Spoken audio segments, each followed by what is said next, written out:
Nessa série nós vamos falar sobre as potências maçônicas regulares do Brasil, entendendo a origem, a história e a importância de cada uma delas na formação da maçonaria brasileira.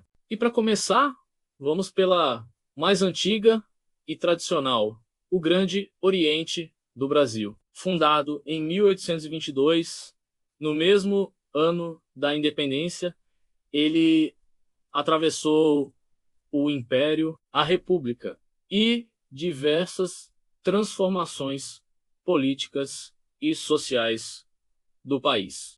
Entender a história do Grande Oriente do Brasil é quase como percorrer em paralelo a própria formação do Estado brasileiro, do século XIX até os dias de hoje. Ao longo deste vídeo, nós vamos ver como o Grande Oriente do Brasil surgiu, por que foi fechado poucos meses depois de criado, como foi reorganizado, qual foi sua influência nos grandes debates nacionais e como ele se transformou ao longo de mais de 2 séculos. Mas para entender 1822, precisamos voltar um pouco no tempo. No final do século XVIII, o mundo atlântico vivia um período de intensas transformações. As ideias do iluminismo circulavam pela Europa e pelas Américas, defendendo liberdade, razão, direitos civis e limitação do poder absoluto dos reis. A independência dos Estados Unidos, em 1776, e a Revolução Francesa. Em 1789, espalharam pelo mundo a noção de que uma nação podia romper com sua metrópole e criar um governo baseado em leis e constituição. Essas ideias não ficaram restritas à Europa. Elas chegaram ao Brasil por meio de livros, correspondências, viagens e pela formação de brasileiros em universidades europeias, especialmente em Coimbra. Nesse contexto começam a surgir, ainda no fim do século XVIII, as primeiras lojas maçônicas em território brasileiro, com registros na Bahia e no Rio de Janeiro. Esses espaços funcionavam como ambientes discretos de sociabilidade e debate intelectual, reunindo militares, comerciantes, magistrados e homens letrados. Ali se discutiam temas sensíveis para a época: liberdade política, governo constitucional e maior autonomia do Brasil em relação a Portugal. Essas redes de contatos e ideias ajudaram a preparar o terreno político e intelectual para o movimento que culminaria na independência. Chegamos então a 1822.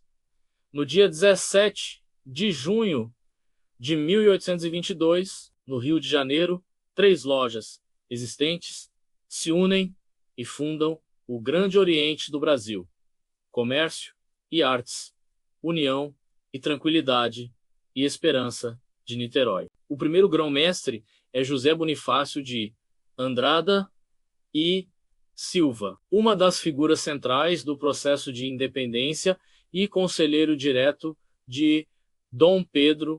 O nascimento do Grande Oriente do Brasil acontece exatamente no momento em que o Brasil caminha para romper com Portugal. Poucos meses depois, em 7 de setembro de 1822, Dom Pedro proclama a independência. O próprio Dom Pedro I ingressa na maçonaria e, em outubro de 1822, assume o cargo de grão-mestre do Grande Oriente do Brasil. Mas essa fase inicial dura muito pouco. Disputas internas entre grupos políticos, desconfianças e o temor de conspirações levam o imperador a tomar uma decisão radical. Em 25 de outubro de 1822, apenas 4 meses após a fundação, Dom Pedro I determina a suspensão das atividades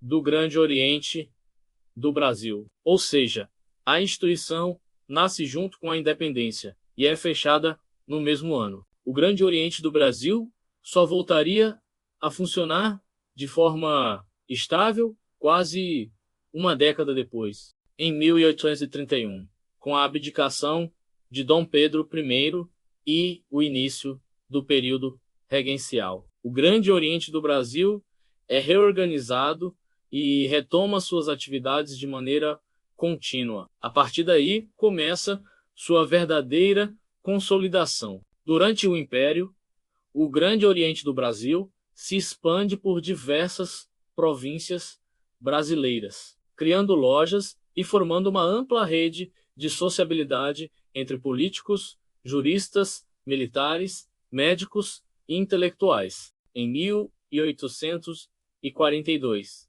instala-se no Palácio Maçônico do Lavradio, no Rio de Janeiro, edifício que se torna um importante centro simbólico da maçonaria brasileira. É importante entender que o Grande Oriente do Brasil não era um partido político nem um governo paralelo. Ele funcionava como um espaço de encontro e articulação entre homens públicos influentes. Ali circulavam ideias e projetos que depois apareciam nos debates oficiais do Império. Muitos temas centrais do século XIX passaram por esse ambiente.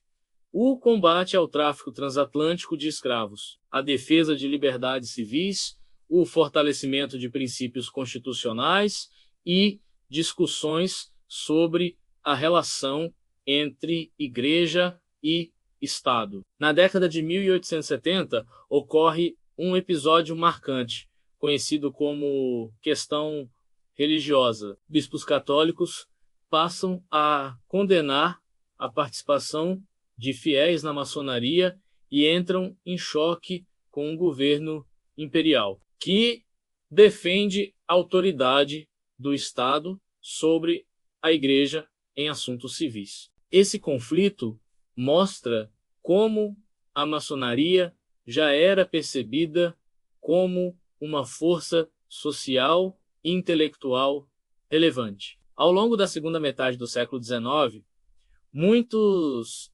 abolicionistas e republicanos tinham vínculos com lojas maçônicas. As lojas funcionavam como espaços de mobilização e debate em favor do fim da escravidão e de reformas políticas. A maçonaria ajudava a difundir ideias de cidadania, laicidade do Estado e modernização institucional. Quando a República é proclamada em 1889, vários de seus líderes históricos tinham trajetórias ligadas à maçonaria. Depois disso, porém, o perfil do Grande Oriente do Brasil começa a mudar, com o novo regime instalado. A instituição reduz sua atuação política direta e passa a assumir um caráter mais cívico, filosófico e fraternal. Entrando no século XX, o Grande Oriente do Brasil continua crescendo em número de membros e de lojas espalhadas pelo país. Mas esse crescimento também traz divergências internas sobre organização e autonomia regional. Em 1927, ocorre uma grande cisão.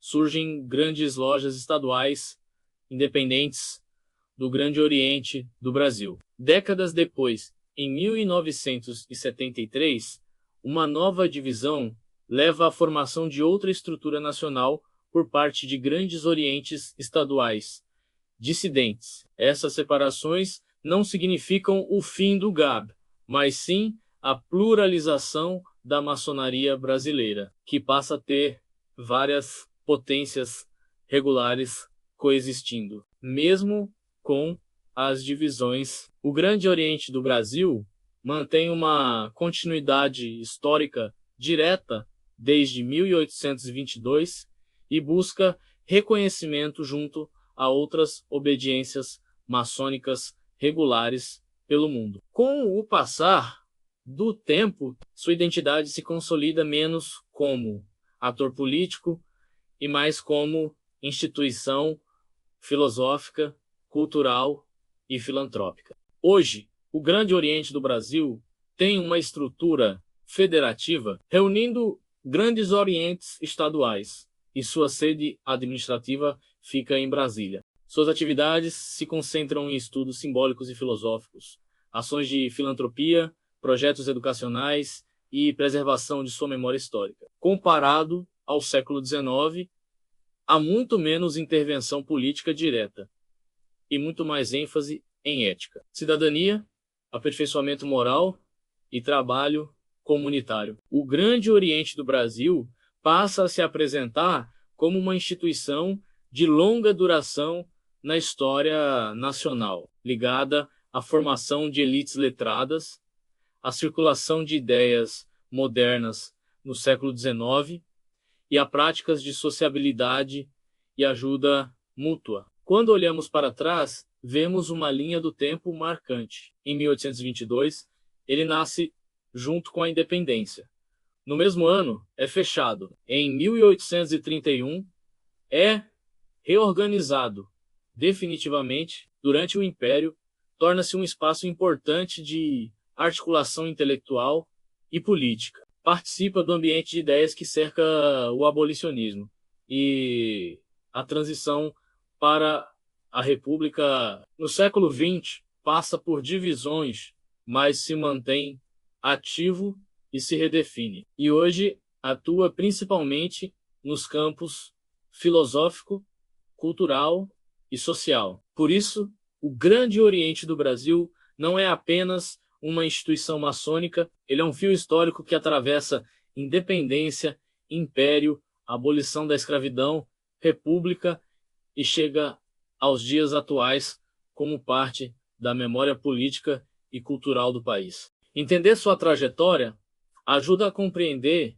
como redes de sociabilidade, ideias e instituições contribuíram para moldar o Brasil ao longo de mais de 200 anos. No próximo episódio desta série sobre as potências maçônicas regulares do Brasil, vamos conhecer a história de outra grande potência e entender como ela se formou dentro desse mesmo processo histórico, iniciado lá em 1822 com o Grande Oriente do Brasil. Até o próximo vídeo.